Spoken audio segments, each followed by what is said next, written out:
नमस्कार, आप देख रहे हैं खबर 100 में हूं आपके साथ राहुल मौर्य। आइए रुख करते हैं इस वक्त की बड़ी खबरों पर, लेकिन उससे पहले एक नजर हेडलाइंस की ओर।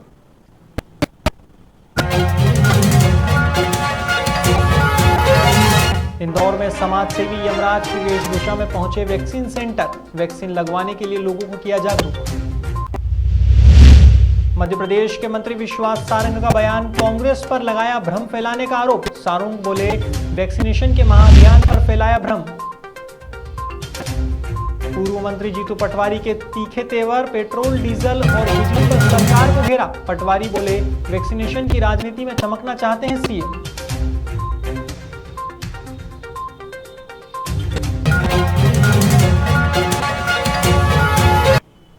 बुधवार को इंदौर के समाजसेवी रमेश तोमर यमराज की वेशभूषा में वैक्सीन लगाने पहुंचे। दरअसल मूसाखेड़ी के वैक्सीन सेंटर पर रमेश तोमर यमराज बनकर पहुंचे। इस मौके पर उन्होंने बताया कि कोरोना महामारी के चलते लोगों ने अपनों को खोया है। ऐसे में यमराज का रूप धारण कर लोगों को जागरूक करने के साथ ही वैक्सीन लगवाने के लिए भी अपील कर रहे हैं। वैक्सीन लगाइए, क्या संदेश जारी है? क्या आज लोगों को इस हिंदुस्तान में जो महामारी आई है उससे बचाव हेतु जो सरकार ने ये वैक्सीन का उपयोग किया है उसका संदेश देने के लिए मैं आज यमराज के रूप में इंदौर के मूसाखेड़ी क्षेत्र में 18 नंबर जोन पर आया हूँ और लोगों को संदेश दे रहा हूँ कि अगर आपको अकाल मृत्यु से बचना है और महामारी से बचना है तो आप वैक्सीन लगाएं और अपने जीवन को सुरक्षित बनाएं। कुछ दिन पहले इंदौर के किशनगंज थाना क्षेत्र में 3 साल की बच्ची के शव मिलने का मामला सामने आया था। पुलिस ने मर्ग कायम कर जांच भी शुरू की थी। अब इस मामले में पुलिस की माने तो बच्ची घर में खेल रही थी, तभी उसको चोट लगी और उसकी मां ने उसे रजाई में उड़ा दिया, जिससे उसकी मौत हो गई। इतना ही नहीं, बच्ची की मां ने अपने पति के डर से बच्ची को पड़ोस के जंगल में भी छोड़ दिया। अब पुलिस बच्ची की मां से पूछताछ कर रही है।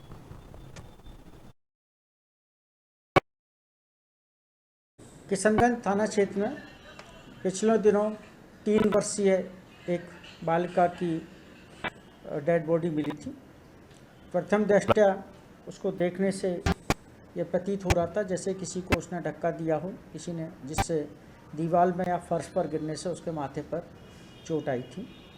लगातार पुलिस ने उसकी जानकारी ली। एडिशनल एसपी मऊ के नेतृत्व में थाना प्रभारी किशनगंज लगातार उसकी जांच कर रहे थे। मां के कल चर्चा इंटरोगेशन के बाद ये जानकारी में आया है कि दोनों बहनें खेल रही थीं। खेलते खेलते बड़ी बहन ने छोटी बहन को धक्का दिया। 3 साल की एक मासूम सी बच्ची थी। बुधवार को इंदौर के समूचे जैन समाज ने अनूप मंडल के खिलाफ इंदौर संभागायुक्त को प्रधानमंत्री के नाम ज्ञापन सौंपा है। दरअसल जैन समाज ने अनूप मंडल पर राष्ट्र विरोधी और धर्म विरोधी भावनाओं का प्रचार प्रसार, साथ ही देशद्रोही गतिविधियों में संलिप्त होने का आरोप भी लगाया है। इसके चलते उसे असामाजिक और अराजकतावादी संगठन करार देते हुए पीएम मोदी से इसे प्रतिबंधित संगठन घोषित करने की मांग की है। इसके लिए संभागायुक्त को प्रधानमंत्री के नाम एक ज्ञापन भी सौंपा गया है।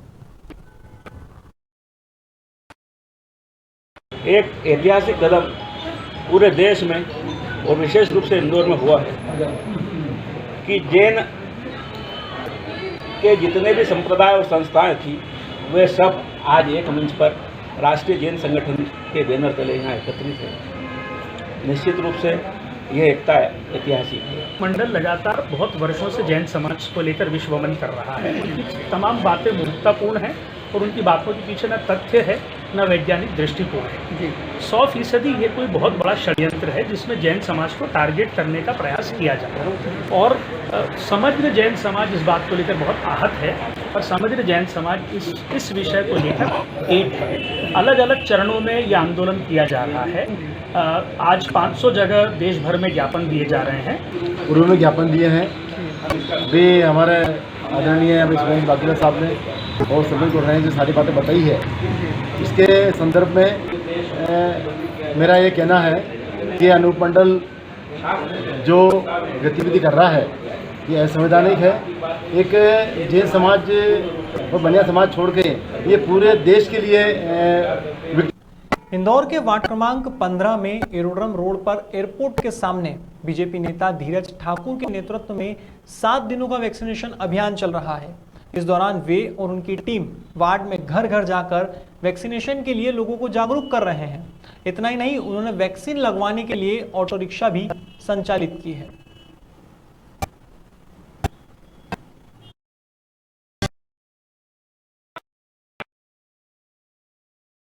वार्ड क्रमांक 15 में धीरज भैया के नेतृत्व में यहाँ पर वैक्सीनेशन टीकाकरण का आयोजन किया जा रहा है। इस टीकाकरण के आयोजन के अंतर्गत यहाँ पर अच्छी से काम हो रहा है और यहाँ पर व्यवस्थित तरीके से वैक्सीनेशन हो रहा है यहाँ पर। और पांचों के दिन जो यहाँ पर था, यहाँ पर 10 बजे तक सभी लोगों ने, सभी कार्यकर्ताओं ने अच्छा सहयोग देकर इसको आगे बढ़ाया है। वार्ड क्रमांक 15 के अंतर्गत धीरज ठाकुर के नेतृत्व में टीकाकरण करा जा रहा है। यहाँ पे भैया ने गाड़ी की व्यवस्था कराई है, जो बुजुर्ग नहीं है उनको 28 साल की वैक्सीन लगाई जा रही है।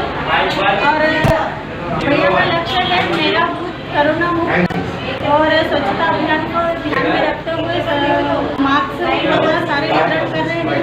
जो टीकाकरण होता है उसमें वैक्सीन वगैरह भी देते हैं, लाने ले जाने की व्यवस्था भी भैया ने कर रखी है।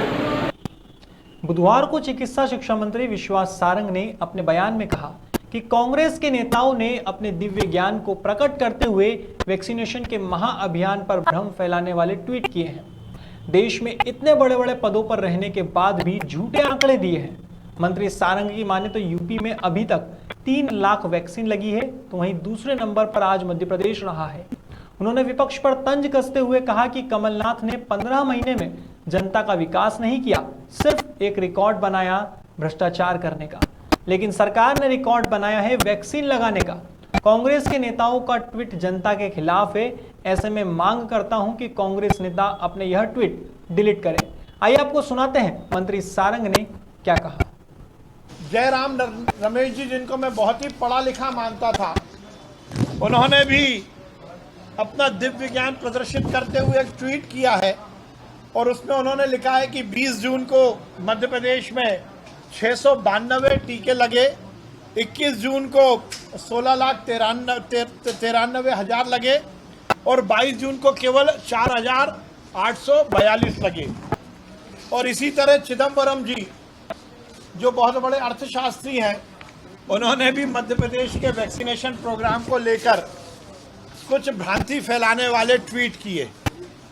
मैं कांग्रेस के नेताओं को, जैसा मैंने कहा, कि पढ़ा लिखा भी मानता था और मैं ये मानता था कि देश के इतने बड़े बड़े पदों पर रहने के बाद वो अपने ट्वीट जानकारी इकट्ठे करते हुए ही करते होंगे।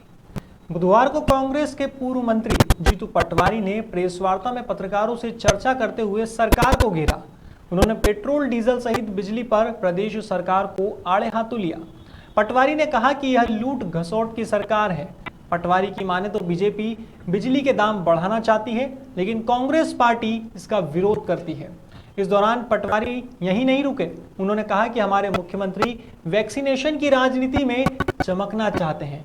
सुनिए आरोपों से भरा मंत्री पटवारी का, पूर्व मंत्री पटवारी का ये बयान। वैक्सीनेशन सरकार को फिर से अभी जितना होना चाहिए उससे हम पीछे चल रहे हैं। तेज गति से वैक्सीनेशन कैसे हो, जल्दी से वैक्सीनेशन कैसे हो, सरलता से वैक्सीनेशन कैसे हो और इसमें सब मिलकर सहयोगात्मक रवैया कैसे अपनाएं, इस पर सरकार को मोटिव बनाकर काम करना चाहिए। ये कांग्रेस पार्टी हमसे अनुरोध करना चाहती है। जहां तक 21 जून में 16,95,000 का जो सरकारी दावा है, अच्छा है, भगवान ईश्वर है, ये होना चाहिए, क्योंकि इसमें नकारात्मकता नहीं हो सकती। 10 घंटे में 16 लाख की बात हुई, पर पिछले 4 दिनों में लगभग 85,000, सब मिला के 85,000 वैक्सीन लगे। ये भी एक सोचने का विषय है कि पीछे गए तो 4 दिन में 85,000 और एक दिन में 16 लाख 17 लाख के लगभग। मतलब सरकार क्या बताना चाहती है, वही सेंटर है, वही परिस्थितियां हैं। 85,000 सेंटर की दावा किया जा रहा है, लगभग 70,000 का। तो मैं मानता हूं कि इसी प्रोसेस से अगर वैक्सीन उपलब्ध होगी तो हमारा मध्य प्रदेश बच सकेगा। आप भाषण, विज्ञापन, हेडलाइन से बच के इस प्रोसेस को करो, कांग्रेस पार्टी मांग करती है। फिलहाल खबरों में इतना ही, लेकिन खबरों का सिलसिला जारी रहेगा। आप देखते रहिए खबर 100, जनता की बुलंद आवाज।